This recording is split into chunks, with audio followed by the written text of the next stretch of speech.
Así se ven las calles de Premià de Mar en Barcelona. La basura se acumula fuera de los modernos contenedores.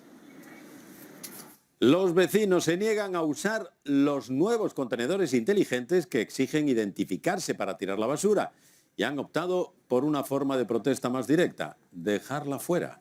Marina Torres.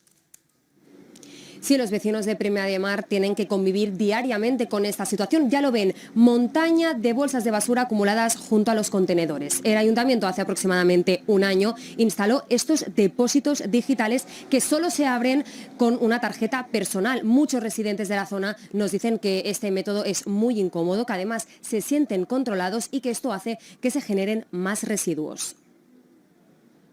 Montañas de bolsas de basura. Buscar la tarjetita.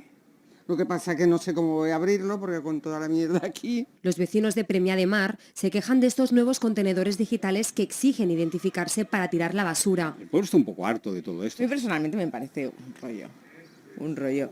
Me encuentro muchas personas mayores que no pueden, son muy duros los contenedores, no son capaces de abrir. Hay muchas personas que tienen que dejar la basura fuera porque no los pueden usar. El resultado ya lo ven, residuos acumulados alrededor de los depósitos. El caso es que huele fatal, Premià está fatal, está asquerosísimo como podéis ver y el ayuntamiento no hace nada. Nos aseguran que les resulta incómodo y que incluso muchas veces no funciona la tarjeta. Yo reciclo, pero claro, si a mí no se me abre con la tarjeta ni con la aplicación el contenedor, no puedo hacer otra cosa. Además, muchos residentes nos dicen que no les gusta sentirse controlados. Tanto tarjeta, ¿para qué? ¿Para más control? Pues que no tienen, pues ya no estén controlados. Un nuevo método que ahora muchos se niegan a aceptar y que está dejando al pueblo lleno de suciedad.